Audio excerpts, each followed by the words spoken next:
This is the Blue Moon Podcast. Coming up, we've got all the news and views from Manchester City's week. It's your club, and this is your show.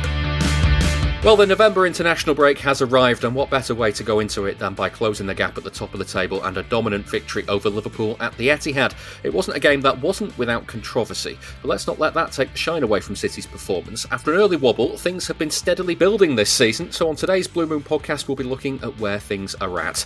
There is a bit of a paradox going on with City right now too. They're the Premier League's top scorers and are back looking like their creative best, but in the season of the set piece, their corners and free kicks into the box are pretty damn well toothless. We'll be looking at why that might be a bit later on as well. Also on the show, we'll hear from the Athletic's Paul Ballus. He's been writing about Pep Guardiola's start in management back at Barcelona B. We'll hear all about that as we go back to the start of his career as the win over Liverpool marks his 1,000th match as a head coach. So plenty to get stuck into. Here we go. I'm David Mooney. Today I am joined by two City fans. We've got Casey. You alright? And we've got Richard Burns. Let's have muted. That's a good start. Oh, God, Richard. Hi, David. How are you? That'll sound perfect in the edit. Don't worry. Lovely stuff. Casey, you good? Yeah, I'm tremendous. Sun is shining after it pissing it down for the past few days, so yeah, it's all right. Excellent, good stuff. Let's talk about a good day all round then for City. Because, Richard, this felt like City's best performance in a long time over the course of 90 minutes. What do you make of them right now? I think, they look good, don't they? And the winning games. There's only one very obvious blot on the copybook recently, being the Villa game. But the form over quite a long period of time now is starting to look like the kind of form that City often put together in successful seasons, and quite often it almost feels like that creeps up on you a little bit. We have a few good results and then suddenly you realise they're unbeaten and we've got sort of 10 wins together. Yeah. And the Liverpool game was maybe the clearest example of the performance matching up to the results and being, they've been deserved winners in most of those wins, but the Liverpool game, they were so much better than Liverpool, and the score reflected that. I think there's probably still, in terms of like the identity of the team, maybe there's still some reckoning to be done there, because they're not, they're not the Centurions team and they're not the treble team. And so like sort of recalibrating quite exactly what good or great looks like for the City team in a changing Premier League, and with sort of everybody else's style changing somewhat, I think is uncomfortable at times. Like it's, we're winning games having less possession than other teams, even if that's marginal. Like it's almost unthinkable that the other great Pep teams would have done that. But I think there's still so much that's new. There's still new players who are bedding in, and the picture is looking pretty rosy. And certainly if you compare it to this stage last season when things were really starting to fall apart, it's massively better. And so what I make of them is things are pretty good, and I'm overall pretty happy. Yeah, it's weird, isn't it, Casey? Because there are still weaknesses in this team, as Richard kind of points out there. That you watch that game with Liverpool, there were still chances where Liverpool got in, especially towards the end of the game and early in the second half. But like by and large, that's solid enough. You don't like they're not. It's not really that much to worry about, is it? Yeah, I wouldn't be too worried about. So towards the end of the game, I think that was more to do with the substitutions, because I think once certain players, Doku and Cherki, went off, I think it was more about, because I think this quote unquote new style of the way that we're playing is kind of built around those kind of players. And I think, and I know everyone likes to slate Savinho, and I'm not going to do that today. But he's a completely different profile of a player, so that didn't fit into the way that we'd been playing all game when he came on. So I think that was more what shook it up and why we lost a bit of stability. So I wouldn't be too concerned with that, especially as we were so dominant, as Richard said. I think we took our foot off the gas massively because we were so much better than them. I think in terms of performance-wise, it's probably one of the best performances I've seen in the past couple of years from City. Really, really good. At the same time, I think it has to be slightly tempered with the fact that Liverpool are fucking dog shite. So I wondered if you were going to be diplomatic then or not, but no, he just went straight in there with the sledgehammer. yeah, they are. They are. Yeah, I couldn't believe how crap they were. But obviously, this is a City podcast. Like, Doku was absolutely superb. I thought Haaland was superb. In terms of, like, there were some players like going under the radar, like, you know, Cherky and Bernardo. I thought everyone just sort of played the roles really well. Obviously, Nico O'Reilly was just superb, and Nico Gonzalez, who I've slated. You know, I've slated Gonzalez and Doku several times in the past, but they've thankfully made me eat my words. I thought they were absolutely superb. We'll come to a few individuals a bit later on, but looking at the team as a whole as well, Richard, there was the moment, the lead up to the first goal. Like, there's a lot's been made of the fact that every outfield player touched the ball at some point in that build-up, but the build-up was fantastic again. It's the most assured under pressure they've looked in possession for a long time. Yeah, massively, and that's one of those things. From I'm supposed to contradict myself slightly from saying, like, suggesting, despite looking good, it's hard to pick out sort of maybe some of the hallmarks of like the great City teams and working out what the sort of mix and matches of those previous ones. But that is absolutely, I mean, calmness under pressure and just being brave enough to play their own game. And you know, talk about playing out from the back. I mean, it could not have started further back, could it? And all the risks are if you give the ball away there, regardless of where Liverpool are at the moment. That's a very, very risky situation to put yourself in.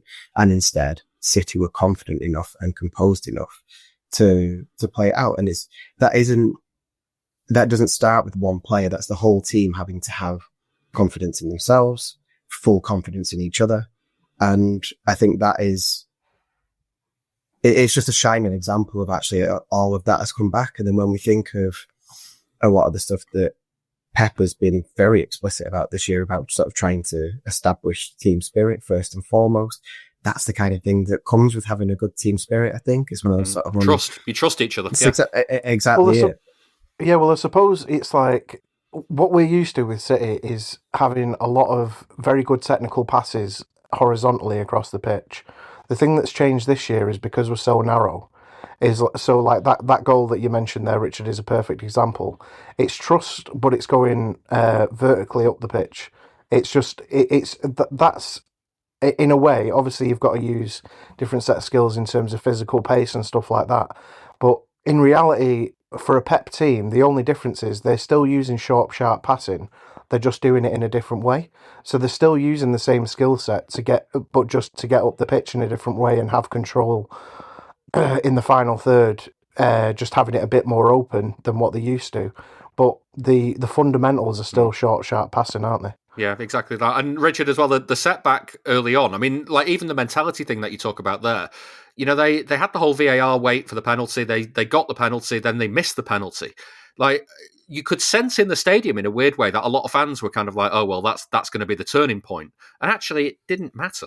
I mean, if anything shows you that City are back, it's a top striker missing a penalty again, isn't it? Yeah, no, the heads didn't drop, did they? You have that like sort of momentary disappointment and that sort of very literally missed opportunity.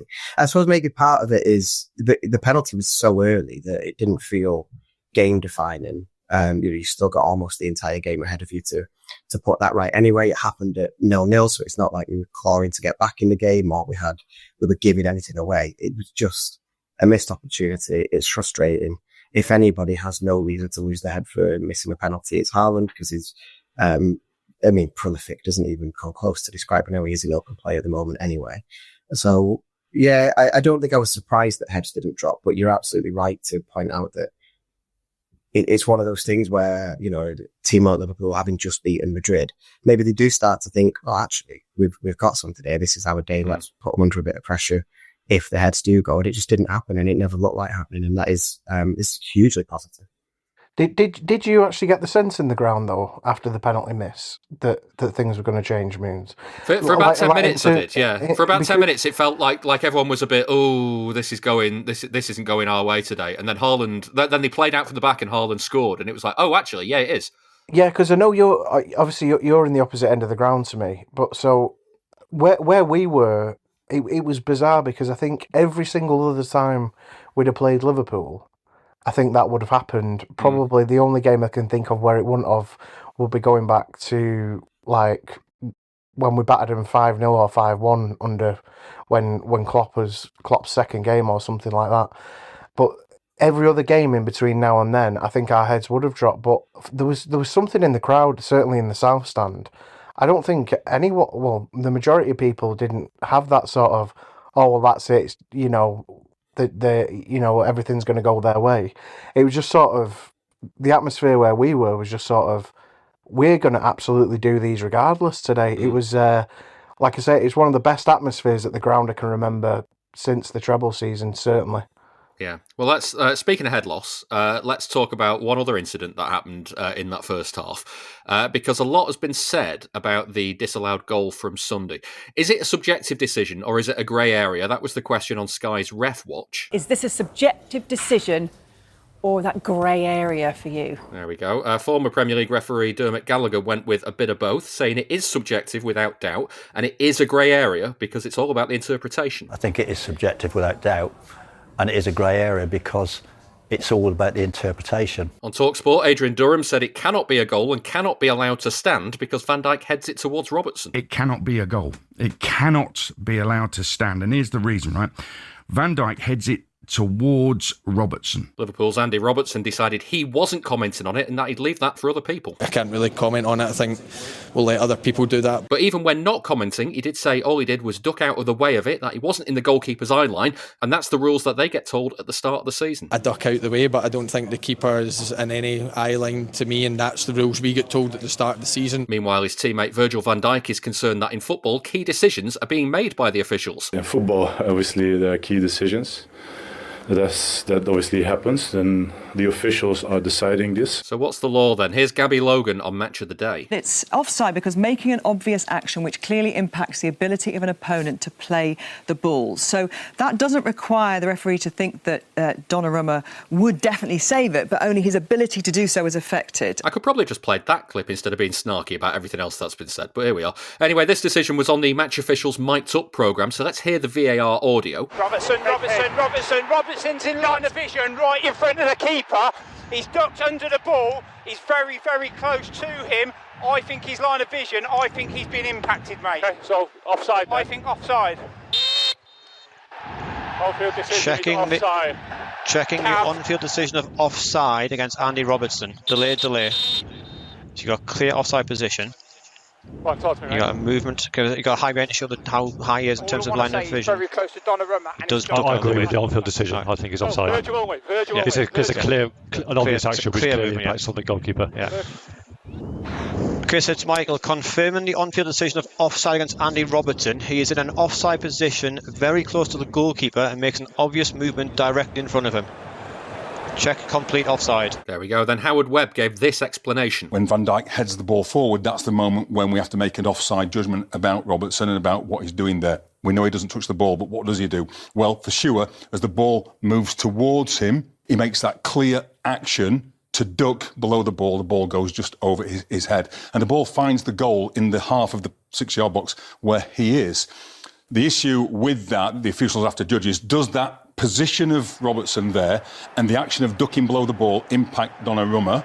I know that's not a view held by everybody, but I think it's not unreasonable to understand why they would form that conclusion when the player is so close to the goalkeeper, the ball's coming right towards him, he has to duck to get out of the way of the ball, and they form the conclusion that that impacts Donnarumma's ability just to dive towards the ball and make that save. And then, of course, once they've made that on-field decision, the job of the VAR is to look at that and decide, was that outcome of offside clearly and obviously wrong? Only Donnarumma truly knows if he was impacted by this.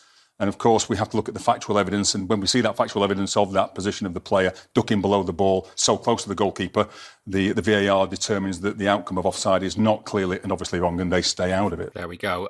Casey, we're on about day 5 of the discourse around this now. It's got particularly tedious, but it feels like this is just one of those that will always be contentious because it is a subjective decision, and you just have to accept at some point you'll get them, at some point you won't get them. To me, I think we could, if they don't give it offside on pitch, then we would have no complaints with the goal. But because they give it offside on the pitch, you then can't overturn it because of subjective grey area, whatever you want to call it. I think, obviously, you seem to have gone through all and sundry there in terms of, the media. I was being a bit arsey, but it's just wound me up a bit this week. No, I know. Well, I'm shocked Adrian Durham's wound up Liverpool fans. I'm shocked that Dermot Gallagher has sat on the fence, but ultimately decided to side with the referees. And I'm shocked that Howard Webber's decided to put a glass eye to sleep there at the end. It is just one of them. But obviously, the Van Dijk comment's mental because obviously, he would much rather he was refereeing the games as he usually does in the majority of the fixtures. So it's just I think everything is always amplified more when it's Liverpool. Mane can kick somebody, in the head 20 feet off the ground, and it's like, and the headlines, no pun intended initially there, but the headlines are written, oh, what a lovely bloke he is. He would never do that on purpose, and it's just like, just get over yourselves. just absolutely pack it in. Just take a breath, step back, and just pack it in. There is another side to this, Richard, that, Casey's right. It's the fact that Liverpool have had the goal disallowed. That doesn't help. But also, the goal's been scored against City. That doesn't help either because, people don't like it's fair to say, people don't like City. People quite like it when things go against City. So what you have in this situation now is all of this discourse over the course of a week when actually, some people on the field have made a decision and they could have made either decision and the VAR would have backed up either decision because it is so subjective. Well, yeah, and you also, this rolling news cycles have to be filled out there and conversation and content that has to be generated for all of that stuff. You and now we're doing it. I'm sorry, everybody. You used the word tedious and it's right. I couldn't believe it when I got out of the ground and saw, but when I'd seen how much conversation there was about it. And then I saw the replay of the goal because I'm South Stand third tier, so can't say I had the clearest view of what Robertson had done or not done or where he'd been stood. And yeah, you can argue it either way. I still fall back on what might be a very dull and boring and obvious opinion. How can you be stood in the 6-yard box at a corner and not be interfering with play? Because everybody's making decisions based on that, right? The goalkeeper has to be thinking about your position. Defenders have to be thinking about your position. You can't not be interfering with play. Otherwise, what are you doing stood there? So, but I appreciate maybe that's not the exact rule. So the difference was because a lot's been made about the Bernardo goal, the John Stones goal at Wolves last season. I wouldn't necessarily agree with that 6-yard box generally. I think there are plenty of instances. Like I said, I think if they don't give it as offside in the first instance, then we can have no complaints with the goal being given. I agree by the rules as it is and everything that we've just heard. I absolutely get that. I generally do just think it's quite weird that you could be stood in the 6-yard box from the corner and there could be a question about whether you're interfering with play. Because I just think that's so much part of routine decision making for defenders and the keeper of having to be aware of what is going on around them. That I don't see how that isn't in some way impacting your decision making. But on the specific example, rules as they are, Robertson is in front of Donnarumma. He does duck. The law isn't there to interpret, and again, as we heard, the law isn't there to interpret whether Donnarumma would have saved it. They are the facts of what happened. And so I would judge that it's right to be disallowed. There's also the angle that shows Robertson had his hands on Donnarumma before it. It wasn't. He's not active until the header, though. That's the thing. Yeah, but this is a bigger problem in football. Like you've got Arsenal defenders trying to shag the goalkeeper every week on every single free kick. It's just I don't understand why you can get away with just. It's more than jostling in the box, and it's intentional, and that should be what the officials are focusing on. Instead, what we're on day 5 now of literally arguing the toss about what something that could be, all right, maybe it's not 50-50, but 70-30. Do you know what I mean? It's just something and nothing. And the worst thing about it is it wouldn't have affected the game. It wouldn't have affected the game in any way. I know there's momentum shifts, and momentum is incredible in football, but Liverpool was so poor. They were never, ever, ever in a million years getting back into that game. And to me, one of the reasons why it's probably been made so much of is because their straw clutching is so desperate. They the comparison with the Bernardo goal, just to clear that one up as well. The goal that John Stones scored at Wolves, the ball went in a different direction to where Bernardo ducked, which is why he was deemed not interfering. And then the Fulham example, where I think either Akanji scored and Ake was offside, or the other way around. That was basically put down to a VAR error. That one should have been disallowed in the same way that the Robertson was, according to Dale Johnson, who's now at BBC and the VAR kind of guru. So hopefully that draws a line under it for everybody. You see stats pop up all the time about clubs and players, and you want to know that exact thing about City. There's an answer. Statscity.co.uk. Want to find out all of the players who played alongside club legends like David Silva, Sergio Aguero or Vincent Kompany? Or maybe you'd like to know which team found it hardest to score past Joe Hart. You can find out City's record in every competition, at every stadium, and under every manager. Just go to statscity.co.uk and browse away. That's statscity.co.uk.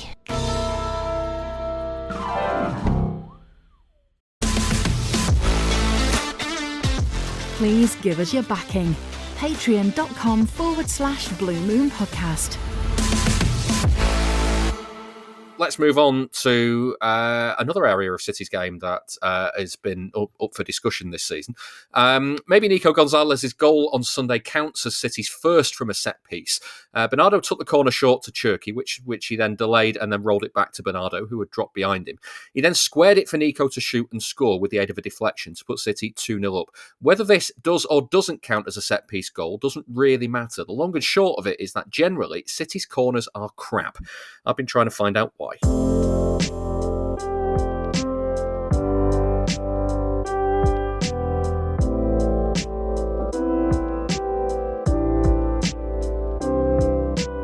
It's the season of the set piece. 11 match rounds of the Premier League season have taken place, and scoring from set pieces has so far very much been the name of the game. The data clearly shows that top sides are now focusing more on scoring goals from set pieces, with a record share of corner goals already seen in the Premier League this season. That's Matt Hobbs from BBC Sports. He wrote a piece for the BBC website recently about how goals from set pieces are up this season. There was a time not so long ago in Premier League football when scoring from a free kick or corner was maybe seen as the province of the poorly equipped, a kind of fail-safe tactic of so-called weaker teams who could perhaps bully more established opponents by firing crosses into the penalty area. But free kicks, long throws and corners are in vogue to such an extent that Arsenal currently top the table by 4 points, having scored exactly half of their 20 goals from set plays, including 8, more than any other team, from corners. But it's not just happening in the Premier League. That trend is very much being reflected across the 5 major European leagues. There's been a significant increase in the number of goals being scored by corners. That's in comparison to last season. And that includes a rise of 6% in both the Prem and Serie A. And the Premier League is comfortably ahead of all the other major leagues in terms of set-piece goals this season and over the last few years. Despite a spike in set-piece goals, do we place more importance on corners than we should? Here's former City defender Nedum Onuoha. To be honest, I think with the threat, it kind of depends who you're playing against and the sort of makeup of your team. I think there are times where I've played in teams who are probably a bit smaller, so when you sort of do the matchups and stuff before a game, you know that there are going to be challenges. And as well, there are some sides who you know that they work on it, because in the build up to the game, you'll be seeing clips of in-swingers, out-swingers, short corners, little bits of creativity. And you know that they have one or two players who do a lot to get first contact, and I think that's the key, really. But the threat from corners doesn't always come from that first contact. If you're a team that's not great at getting first contact, ultimately you'll struggle getting second contact as well. Like there were times, for example, where I'd be marking players like a William Gallas or a Harry Kane, and they're great at second contact. So you feel an added sense of pressure there, because it's very easy to just focus in on watching the ball. But overall, as long as you've got a good bunch of players and a really good setup, you'll take confidence into the set pieces, because you know your jobs the same way that the opposition know their jobs in terms of how they're going to attack it. And essentially, you always protect the most important area, which is the centre of the goal. And this season, City's corners haven't especially come to much. Here's the Athletic's Sam Lee. City get so many corners because they do still attack so much, whether they're different to last season or the same or whatever. They do still attack. They do still score the most goals. They get so many corners, but it just feels so pointless. Like, they get a corner, you think, well, what's going to happen from this? Don't concede on the counter-attack. It's probably the best you can hope for, because they must have had 150 corners this season.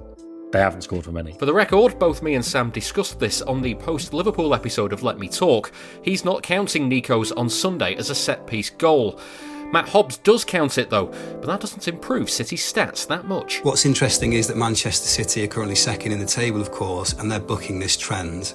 They've only scored one goal from a set-piece this season, which is the joint lowest tally in the competition, along with Liverpool. But City are keeping close to Arsenal, and so far they're not scoring from set pieces. So it'll be really interesting to see if that changes over the course of the season. As Matt says, City are second and they are still the league's leading scorers.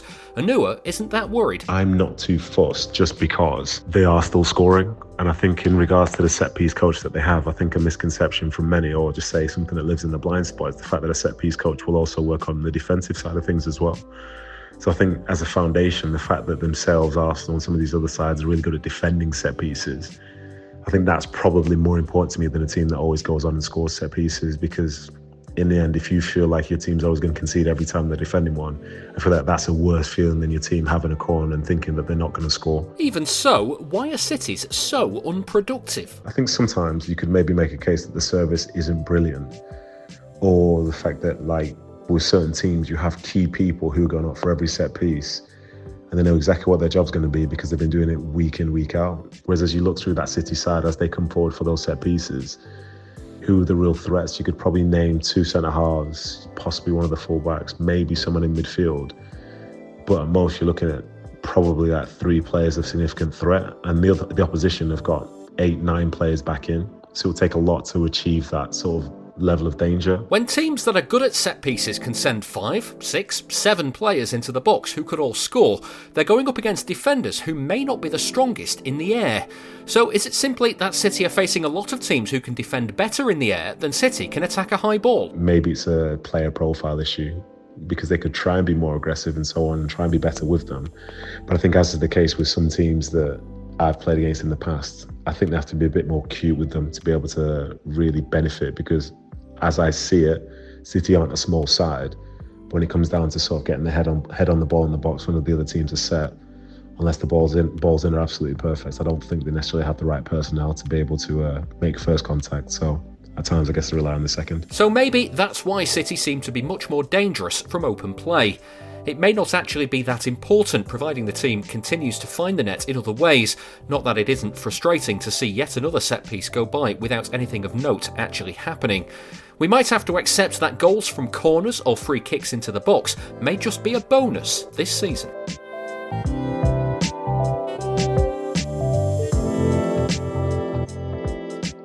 Hi, this is Andy Morrison, and you're listening to the Blue Moon Podcast. This is the Blue Moon Podcast, and we're very sorry about that. Casey, is it a problem if City's set pieces are crap and but as long as they're still scoring, does it matter? No, because I think we should be trying to take as much advantage of every situation as you can. If the game's about small gains, you've got to try and maximise the opportunity at every position.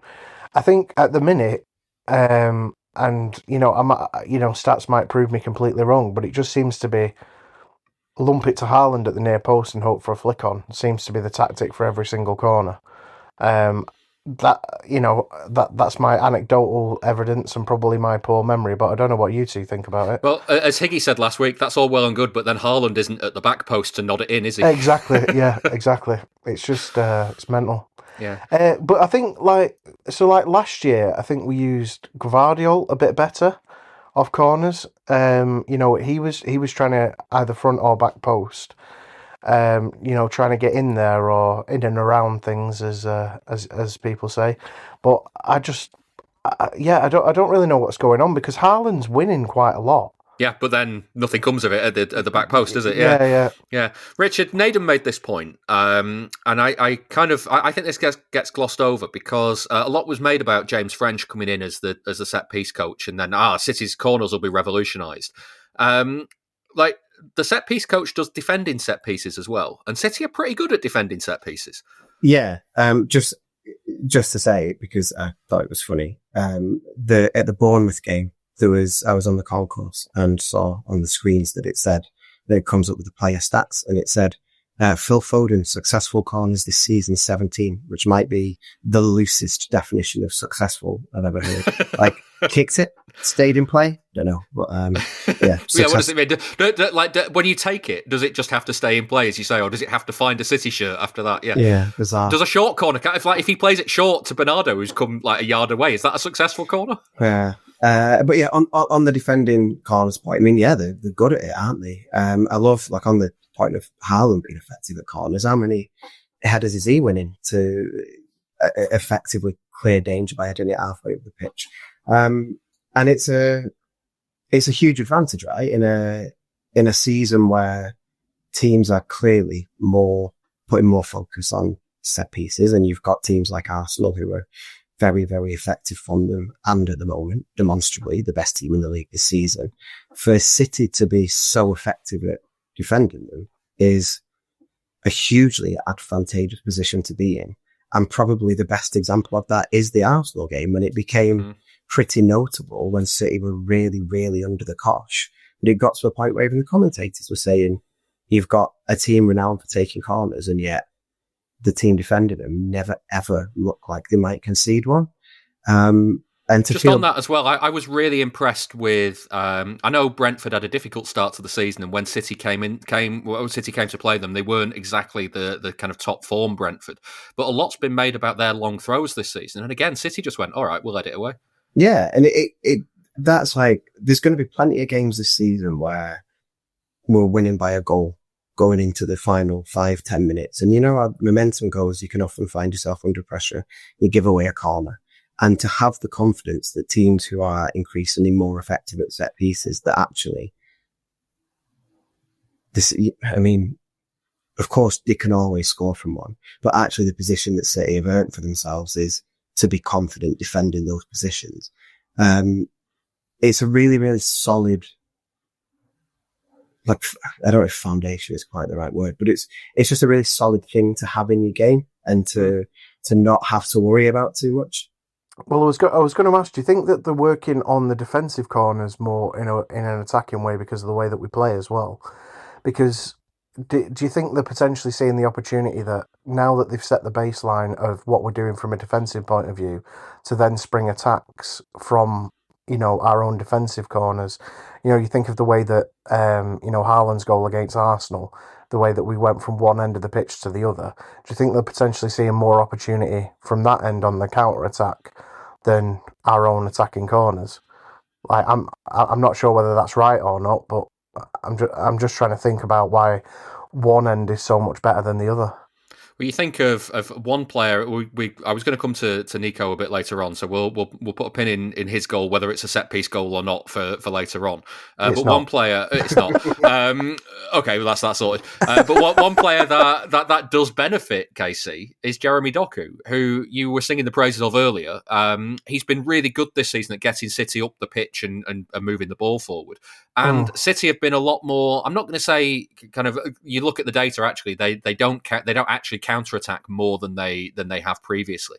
But it feels like they're much more willing to give it a go than they were previously. And when you've got a player like Doku and like someone like Haaland, and you mentioned the Arsenal game, you saw the speed that Haaland got getting forward. Like the Arsenal defenders couldn't keep up with him. When you've got Doku carrying it and Haaland getting past him, like you head a set piece away. Actually, you have got a chance there. Yeah, I'd be intrigued about those numbers because I think the pace of the counter-attacks is a lot quicker, and I imagine those aren't factored in on the numbers because it certainly felt probably for the past 4 or 5 years the only person who was allowed that freedom to counter-attack it was De Bruyne.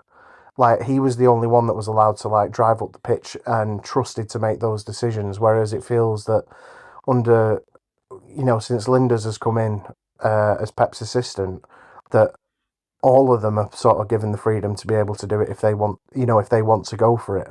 Doku's been excellent at it, as you say. I don't think his dribbling ability's ever really been in doubt, but he's getting his head up a lot more. He's making the right decisions a lot more this season. And I think that is partly down to, on those transitions, he's got a lot more space. So if he's got a clear pitch to run into, it gives a lot more opportunity for him to get his head up. Whereas I think, I have certainly slated him in the past. A lot of times it's like he's going the wrong way down a blind alley type thing. I've mixed my metaphors there, but if you go the wrong way down a blind alley, you get out of the alley, though, don't you? Exactly. Yeah. I said metaphors as well. Is it an idiom or a metaphor? I don't know. Oh, I don't know. But anyway, I think a lot of the time it's like in tight, compact spaces, which is probably the situations that we would have liked Grealish in the past, whereas we've been putting Doku in those situations. Whereas it certainly feels like this season we've been playing to his strengths, where he can stop and go if he wants to, and thankfully a lot of the time this year he's gone. Like he's just absolutely went for it, and we look a lot better team for it. Yeah. Steve got in touch on the emails, Richard, to say, is there anyone in the league with fleeter feet when on the ball than Doku? And when you watch him in possession, he does that thing where like he like the dummy looks like it's so obvious. It's such a big dummy that he does, and yet no defenders seem to be able to stop him. Yeah, it's that. There's loads of players have the little trademark moves, but they do them so well they're almost impossible to stop. Just think of how many times in the 4 in a row season did Foden score that top corner goals? Like everybody knows he's looking for it all the time. Ian Robin used to score the same goal over and over again. It becomes, if you're good enough at it, then it's almost like sleight of hand, isn't it? Or sleight of foot, I guess. Like for Doku, I imagine like it's one thing knowing what he's going to do, but if take for example I forget who it was that he got through. But the two players who stood next to each other and he'd slalom through them. When there was no gap, you cannot possibly think that, if he's stupid enough to try it, he's never going to get through. And yet he does. You see this gap here where there is no gap. Yeah, I'm just going to go through the middle of that. Like what? It's like he turns to water. Like, do you remember? This is an odd shout. Do you remember? You're both at that same age as me. Secret World of Alex Mack. Yeah. Where she turns into a puddle. Yeah. She could liquefy herself to get through any gap because she'd been involved in a toxic waste accident. Well, I think it's like he can do that. It's like he liquefies or turns to jelly and just gets through any gap that he can. The fact that he can do that while taking the ball with him is extraordinary. I think what I've not appreciated until the past few games this season is just how strong he is, and he sort of brute forces his way through, doesn't he? Combined with your Alex Silva liquefying ooze or puddle or whatever it is. Ooze, because ooze makes me think of. Did you watch the Power Rangers movie? Yeah. And it was Ivan Ooze. I said ooze. I thought of Power Rangers. Yeah. They were on at the same time, David. Anyway. Yeah. I've just googled The Secret World of Alex Mack. It wasn't one of my watches when I was a kid, but Power Rangers was right up my street. So there we are.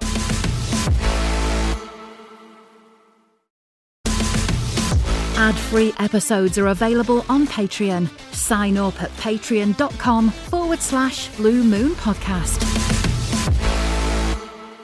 Let's go back to Nico, because Kieran, he's really grown into this role this season. Whereas to the point where we've got this far into today's episode and we haven't mentioned that Rodri wasn't available for this game. And City have just strolled it. They've won it 3-0 quite comfortably. Nico was the holding midfielder. You could not have dreamed that a Rodri-less City would put in that sort of performance. I mean, yeah. I don't know how long back you have to go before you kind of would expect that sort of performance without Rodri in the team. Yeah, do you know what that? So, like, again, I'm going to come up with an obscure, not an obscure Nickelodeon TV program, but back like just after Rodri's first season, he put in a performance away at Selhurst Park, where he had to drop back into the centre half position quite a lot, and he was absolutely superb. And for me, that was the turning point in Rodri becoming Rodri, and. At the weekend, it felt like Nico was doing the same thing. Like he was dropping back into centre half a lot, which then gave the space for everyone else to drop back in and give us more time and space in midfield. And then he was stepping up. I thought he was absolutely superb, but it was one of those performances, and it really reminded me while I was watching it of that Rodri away at Crystal Palace. Of he gets it now. He gets what he has to do. Because I think last time I was on the show was just after we played Spurs at home, and he was so poor in that game. You know, he wasn't showing for it, and it's not about his ability on the ball or what he does with it or how he utilises it. I don't think that's ever been in doubt. It's more the when of what he does, isn't it? Yeah, like when to jump, when to press, when not, when yeah. Exactly, and that's what I thought was superb at the weekend. It was like you could see it in real time, it clicking in his brain, where he's gone, right, I've been here long enough now. You know, I've had, you know, enough Guardiola team talks where he talks me through exactly what I want to do on the training pitch. I finally understand what I need to do and what I don't need to do at the right times now. And yeah, I just thought it was a superb performance.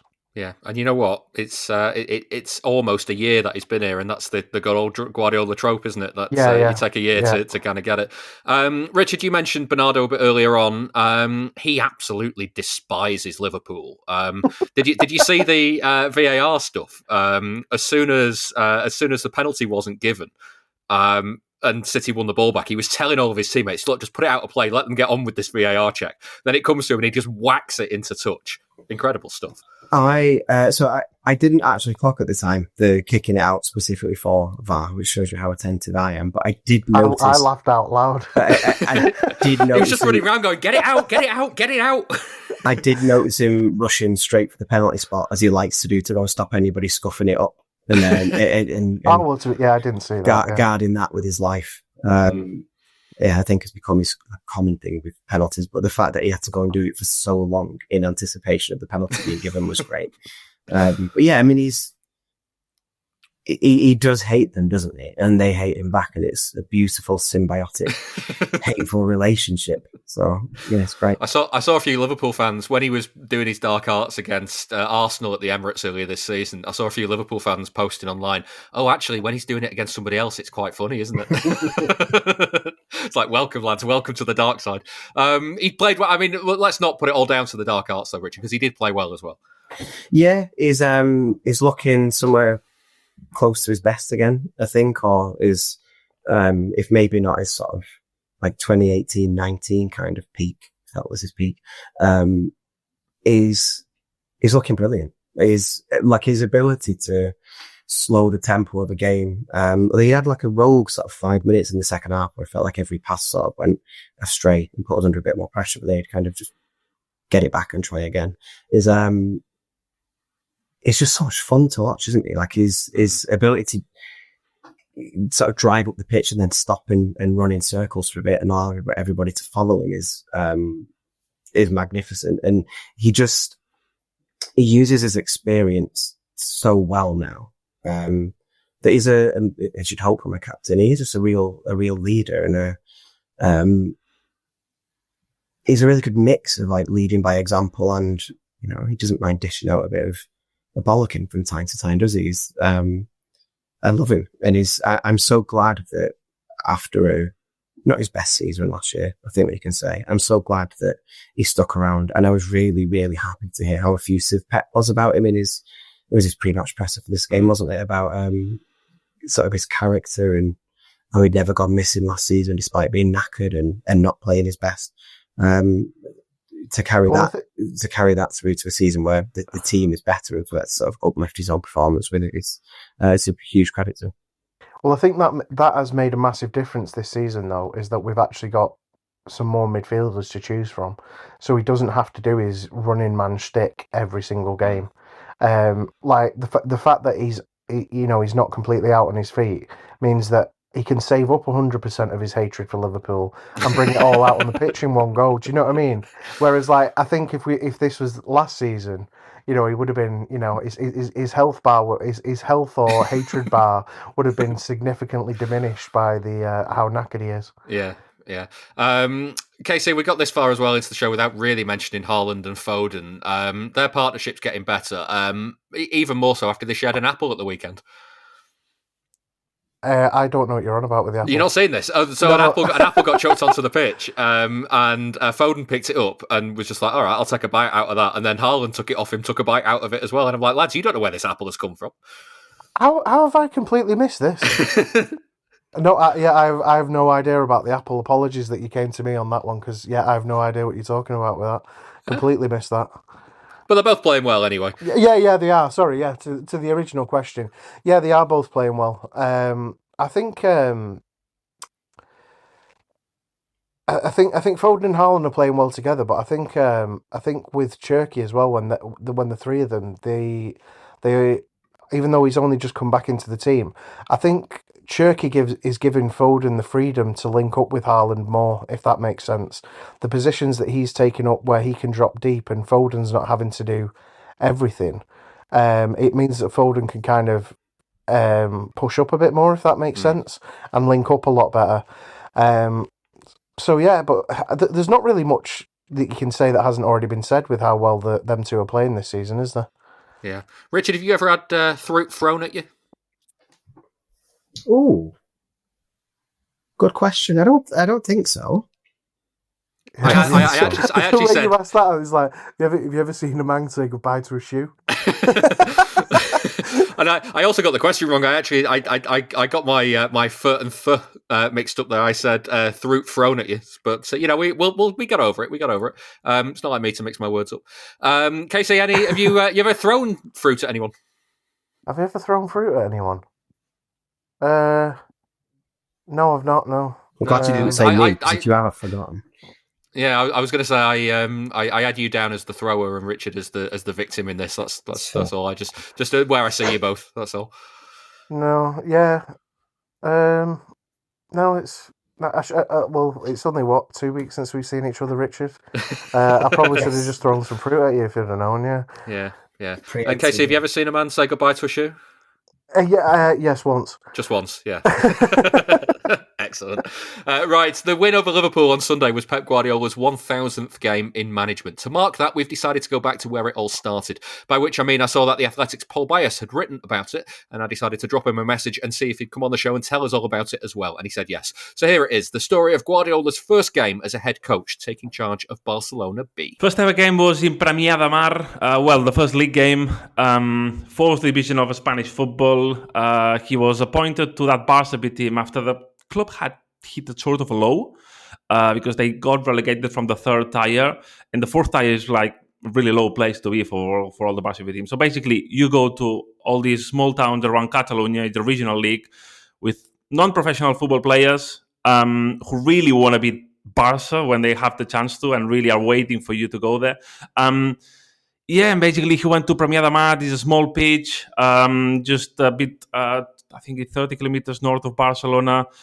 Old turf grass. I know that you're aware of like what this means for your experience in like 5-a-side games around Manchester. Everyone involved in that game said, and I think that it was Pep Guardiola who said after the game in the sort of post-match press conference, or what he had back then, that the ball bounced off like a running rabbit in that football pitch.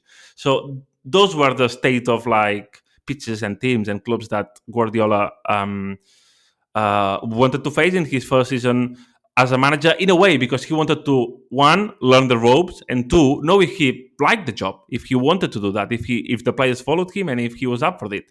And well, I think that the experience came out pretty well for him. Although that first game against Premià de Mar ended up in a goalless draw, which is pretty mad now that you see all the track record that Pep has. Yeah, I mean, in terms of, like you said there, like about getting, if he wanted to do it, getting the feel for it, then learning the ropes, that sort of thing. Like how early was he implementing his ideas, like his thoughts for how the game should be played? Was this imprinted on that Barcelona B team from the start? Yeah. Basically, when I spoke to the Premià de Mar manager, to the team that faced Barca B on that first team, and I told him, look, could you sense something about that team having something special? And he replied basically, look, you probably cannot play out from the back and be really silky in that pitch because it's tough. But what I can tell you is that the relentless high pressing from Pep's team, I mean, you could see that from the very first day. I mean, that Barca B team in the first half, they came to us and they just killed us with the high pressing. We couldn't get out of our goal, so we had to hit Rosetta every time we could. And then he basically told me that in the second half they tweaked some things, and they adjusted the game and they could have won that game. But it's something that impressed him and surprised him, because of course when all the teams here in Catalonia play against Barca, they know that they're going to play a team with a certain game style and a certain way to try to treat the ball and everything. But that high pressing was even like above all these standards and the preconceptions that he could have about that Barca team. Yeah, I've seen. Obviously, he's hit 1,000 games this week. I've seen a few people suggest that his time at Barcelona B shouldn't count towards that tally. I mean, you pulled a face immediately there. What do you think of that? No, I think that's a really cheap and lazy take. If I'm honest, because in a way, and if you have spoken at some time with Pep and you know how he looks at this season, for him it was key just to know that he wants this job and that he can do that and that he knows how to help players. He wanted to start as I said, from the bottom of it, and just to just to face the challenge in not tough conditions, because Barca B were like the top candidates to win that league, but in a team that was really weighted in all the pitches around Catalonia. And basically just all the things that he learned in terms of dressing room management. There were players in that Barca B team that wanted to be off that team after relegation and they wanted to leave the club. So how to handle those players which are unhappy to stay at the club, how to handle the pressure of being the top contender in the division, how to just take care of players who are professional in a non-professional league and they believe that they are top stars in the world. So that's really good inside knowledge that you possibly cannot get any other place in the world. Plus doing it at Barcelona, which with what it means, Barca in Catalonia and in all the places you go to. I honestly don't think, I'm not going to say that Guardiola won four Premier Leagues in a row because of his management at Barca B team. But if that wouldn't have happened, I don't think that Pep would be the same manager. Yeah, well, I was going to ask, what do you think he learned about being a manager from his time at Barcelona B? I mean, in many ways as well. What did we learn about Pep, and what did the football world learn about him from that short spell? Yeah, so I think that one is, as I was saying, the man management in the dressing room, trying to understand the realities of the players. Although it was a different Pep from the one that we see now, it was more like an intense Pep, I mean, not that he's not intense now, but in a way, like creating bonds with players and everything, he felt it much closer. He was working to a crazy amount of hours, 26 hours a day. He was just mad, driving all weekends, going to away games just to scout teams because you had no other way to have video footage or just to see teams with your own eyes, just how they play. And then in that season, whenever you speak to Pep about that as well, he had Johan Cruyff very close to him that season. Johan Cruyff was still alive. Cruyff was usually going to the Barca B stadium just to witness the games and just to offer his advice to Pep and what he believed about the team. And one thing that Pep said is like many times when things didn't work out in the way that he wanted to, he would arrive on Monday and think, okay, maybe I'm changing things up. But then like on Tuesday, he said, no, but I still want to play the way I want to play. And then on Wednesday, no, I'm going to play the way I really want to play, and I'm not going to change my mind, and I'm going to try to make it better. And then on Thursday, he basically, he would have seen a million videos and came up with a million of ideas and just tried to implement them to the team in order to make it better. And I think that he developed that sort of character that then translated into the first team. It also was helpful for him, the fact that the first team at Barcelona, they really needed a change of guard. And Pep was this sort of relentless, filled with energy guy that was up for this challenge. And he was up for that with the Barca B team. And then when he was offered the first team offer, he was really up for it. Yeah, you mentioned that the first game was a 0-0 draw. What was the reaction around that? Because like in terms of the performance is one thing, but obviously football is a results game. So people see, first game 0-0. It's not necessarily the most exciting of games. What did people think of Guardiola back then, kind of outside of Barcelona B? Yeah, as far as I'm aware, there was no one at Premier de Mar singing him "Sacked in the morning, you getting sacked in the morning." So that didn't happen. But in a way, I mean, I've read a lot of reports of the game and I watched the footage, and the reports were like, it was a bit of a disappointing game, not like really tactical, not a lot of like playing out from the back, not a lot of fancy football. So let's see how it goes. But then, I mean, all the doubts that you can think about now that appear from a 0-0 draw, they quickly faded away as the season went by, because the results quickly went to his side. I think that he turned the tide in his favor. And like the pressure that you have at Barca team is big, but it's not Man City or Barcelona first team levels. So he could cope with that in a way. Yeah. Obviously, you mentioned the 4 in a row that he's won with City. He's won the Champions League, with Barcelona and with City. Among all of these achievements, where do you think he ranks that Barcelona B title? I know for a fact that he thinks that it's been overlooked. As in, people doesn't give like enough credit to that season, in my eyes. And when you've discussed with him about his honors, all the trophies that he has, and on stats like about his trophy cabinet, I know that he's seen some stats that didn't include that trophy, and he was like, whoa. No, you have to include that. Because I really remember that season. And like without that season, of course, there's the logic that he wouldn't have been granted the opportunity to manage the first team, and then the domino effect that comes from here. But as I was saying, it's more like the inside knowledge and the experience that he gained from that, and that sometimes it's a thing that not many managers nowadays are willing to do. Because if you're like a club legend and an elite top footballer, possibly you can aspire to have a top job in like, I'm not gonna say like Barcelona straight away, but like big team in like the top flight, or just have a better opportunity. And Pep, when he spoke with Chiqui, you're like, I just want to have the Barca B team, and I just want to start from here, and then let's see where I land at. But that's a good starting point. Because like, and another interesting point is that Chiqui, Chiqui wanted really bad to have Pep involved in the project, like in any sort of capacity, but he wasn't sure if he wanted to be a manager. And initially, he thought of offering Pep like a role close to the sporting direction or something like that. Because, and now I'm getting a bit of focus, but like in 2003, in the former Barca election, Pep was a candidate to become a sporting director of Barcelona.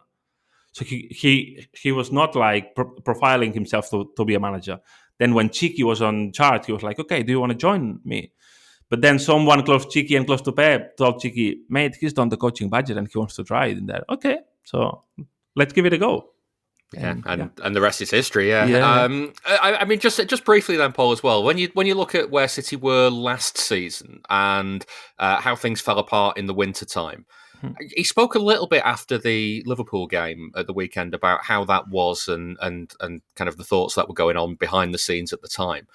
Where do you think he would rank the achievement of getting that City team to third, not falling apart in terms of league position and like being fairly competitive towards the end of last season? When you bear in mind that actually, they spent a bit of money in the January transfer window, but most of those players didn't play. Yeah. I think that the January, and that's more my opinion, the January transfer window was fueled a bit by an acknowledgement inside the club that they didn't do the signings that they had to do before that. So in summer, possibly they would have had to sign some more players or in previous windows. And then in January, in a critical situation, they had to step in and they had to sign new players and just to bring new bodies in for what they hadn't done in previous windows. And then, we know that there's Pep is in a way playing a role when he goes to press conference, but he said this thing of that in the Premier League, there's a trophy in itself on qualifying for the top four. And he believes that in a way. He believes that. And when he compared the Premier League to La Liga or to Serie A or something like this, just getting into Champions League football is crazy in the Premier League. In that regard, Pep gives a lot of credit to that. I don't think that. I know that he wouldn't have loved to live in a bad note. He would have hated that. Not that he feels that he needs to prove himself in terms of rebuilding a team, because he's done that 2 times at City now, maybe, and this might be the 3rd time, maybe, something like this. In a way, it's another way of proving himself. I think that he's tweaked a bit the way that City plays as well, also adapting to the players that he has and to the squad that he has.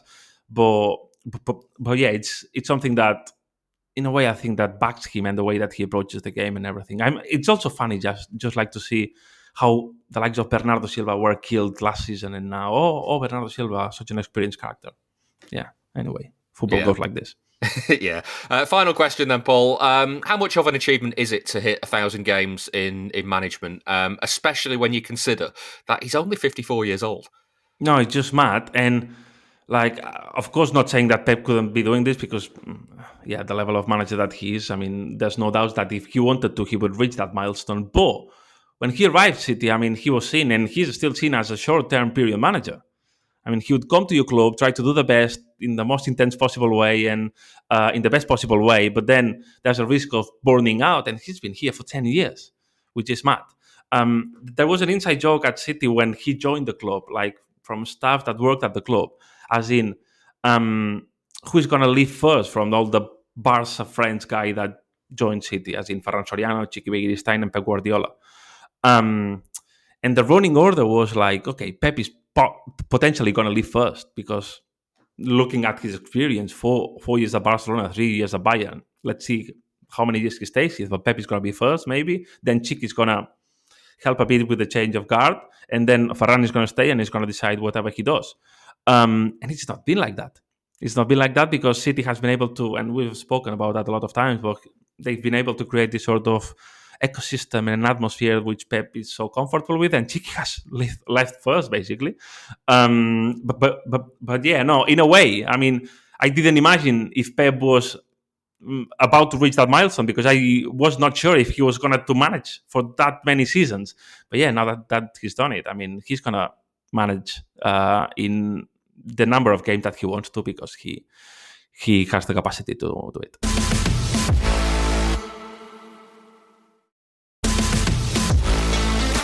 If you enjoy the show, please give it a rating and a review wherever you get your podcasts. The Athletic's Paul Bias there speaking to me about Guardiola's first game in management. KC, 550 of those 1,000 of Guardiola's are at City, which, when he started at the club, we never thought he'd get anywhere near that. What does it mean to you as a supporter to have seen him at City and him doing this at City for so long? Well, for the majority of the time, it's been a pleasure, hasn't it?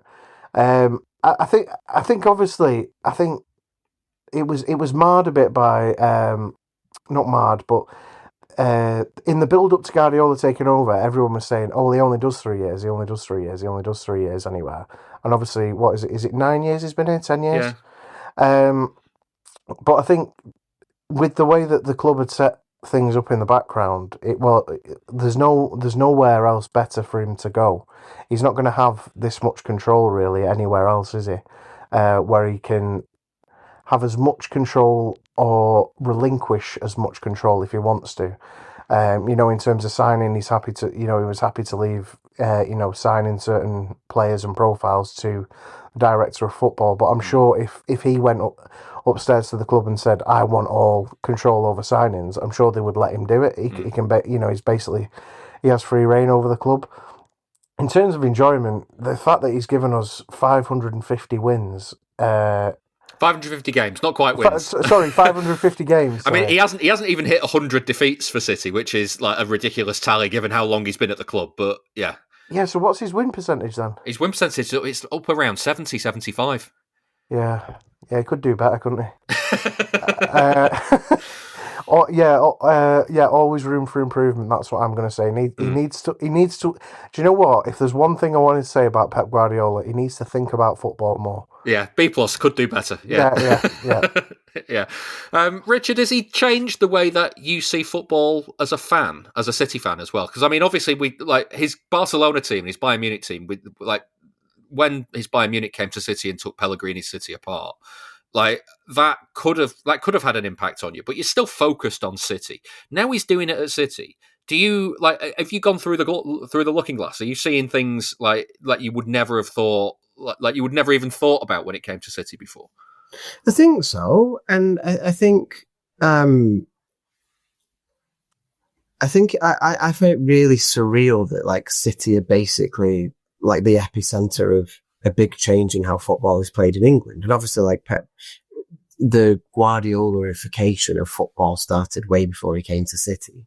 But the idea that like almost all of football now either exists as, and I suppose like maybe we're beginning to move out of this, but for a decade or more, all of football has been either an attempt to ape or reinterpret what Pep does to make it work for sort of different levels in various teams, or has been a counter to that. And you resist against it in the Mourinho style, or even to a slightly more positive version of resisting it, like Klopp had his own style that was very much a sort of antithesis to Pep's style and resulted in some absolutely fantastic clashes. I think that's like, I don't know if that quite answers your question in the way that you asked it, but I think seeing that as like coming out of City is something that I just find totally surreal. I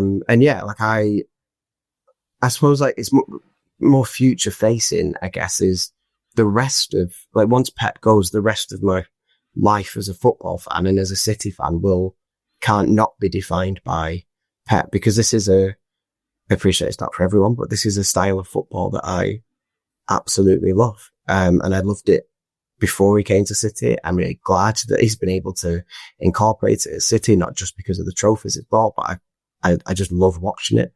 And this is what I will, consciously or subconsciously, is what I will hold every future City team to, and what I will want to see from them in one way or another. I appreciate it won't be exactly the same because things have to change, but I will always, I guess, in some way, whether I want to or not, I'll hold it to this kind of standard, won't I?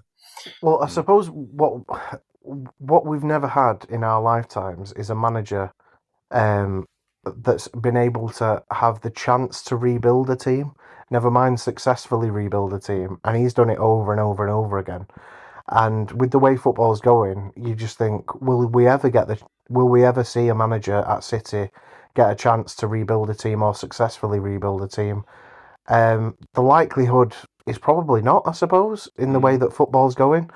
So I think I'm very grateful for that, because seeing that happen on the pitch and as a club, multiple times, has been eye-opening in terms of my own understanding of football and the game.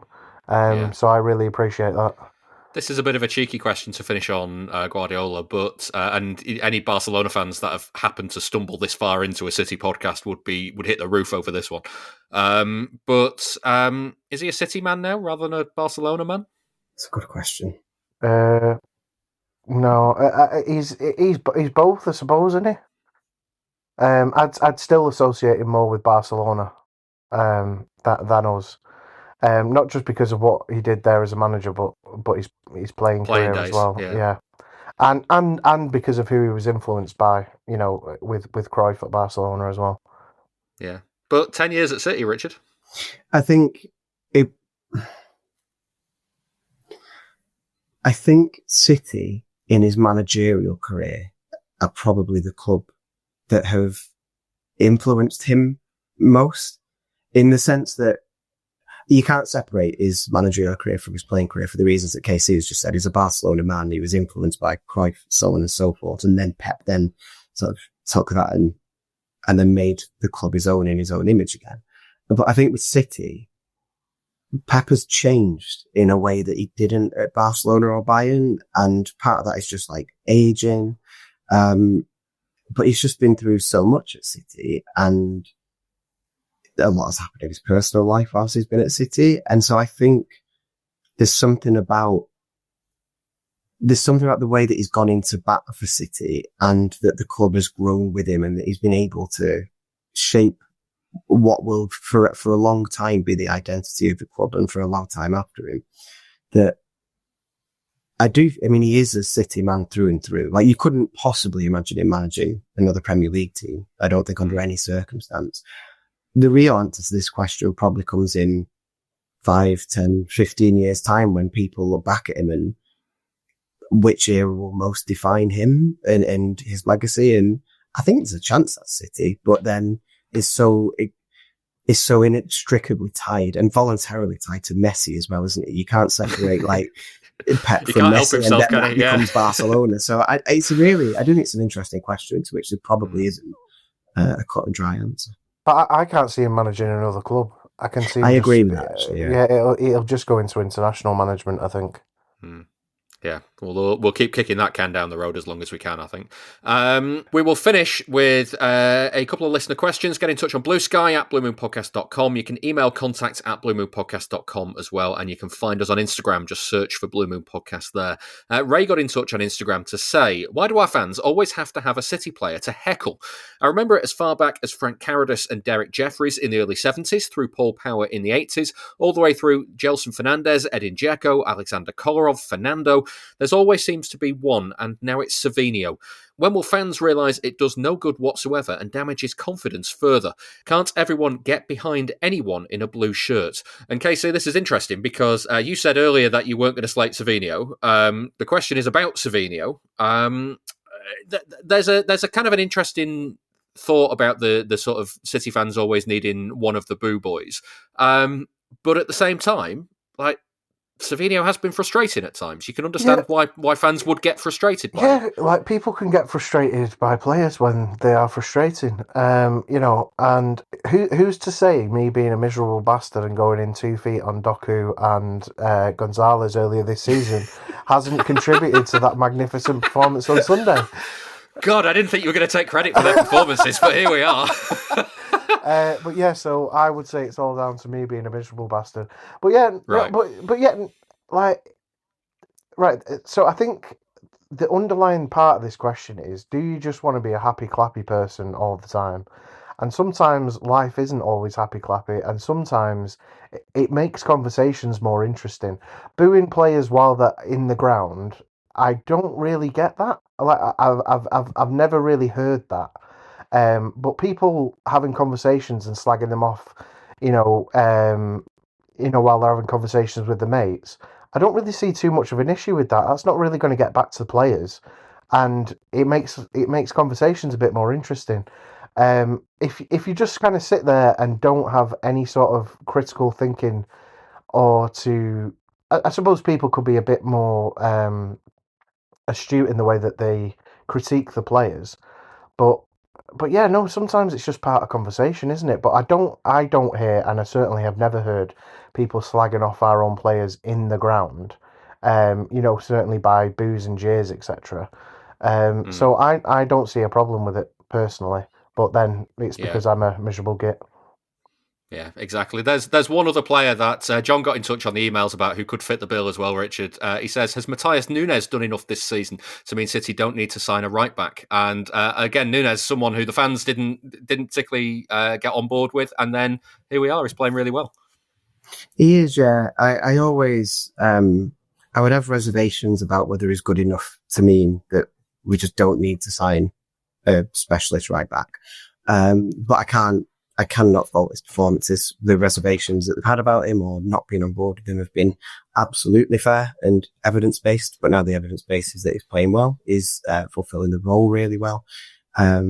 He's starting to get his name sung by the City fans, which is really, really nice. So yeah, really, really happy with him. I would say that for this season, it's enough for me to not have on current form. There's no reason to have any concerns about him as our right back, but I still think it's better to have a specialist first choice if you can, because he's not by definition a right back, and he's not,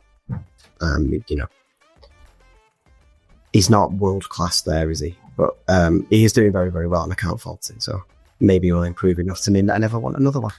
Yeah, we'll see. Right, well, that's it for this episode of the Blue Moon Podcast. Thank you very much to my guests for this one, KC. Cheers, mate. And Richard Burns. Thank you very much. There is a clip of the most recent Nostalgia episode coming up shortly. That was Adam Booker from the City Ramble podcast, picking out his 5 choices for the games that made me. The full thing is available for Patreon members now. Head on over to members.bluemoonpodcast.com for more information. We've also got Christmas coming up, so if you're looking for a present for the City fan in your life, then you could also buy them a year's subscription to the Patreon. They'll get this show ad-free, plus Nostalgia episodes every Monday, and for more information on how to do that, head over to gift.bluemoonpodcast.com. Now, I'm not here next week because I'm away on holiday, but you'll be in the safe hands of Dan Burke, who'll be previewing the games with Newcastle and Bayer Leverkusen. I'll see you when I get back.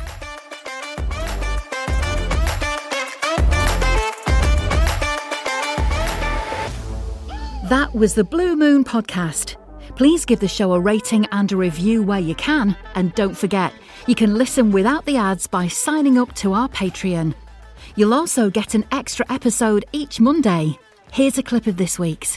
When City had beat Brighton in the FA Cup semi-final, basically on the day, I had lost my job. So I was at the pub, drinking my sorrows away, watching the FA Cup semi-final. When they won that game, I basically got on the phone to the family that had been hosting me in Manchester and said, I've lost my job. I'm coming out for the FA Cup final and whatever else I can get while I'm there, and we'll just take life from there, essentially. So it was a very emotionally distraught Adam making this decision to spend a ton of money to fly from New York. The build up to my trip, going through that title run-in with Liverpool, where City, of course, won 14 on the bounce, I think it was.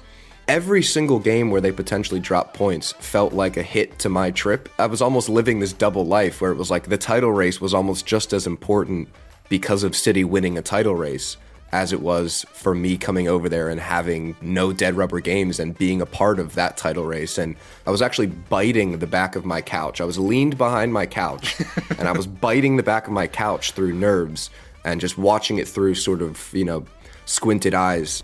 You can listen to more of that at patreon.com/Blue Moon Podcast. And join us again next time for another episode.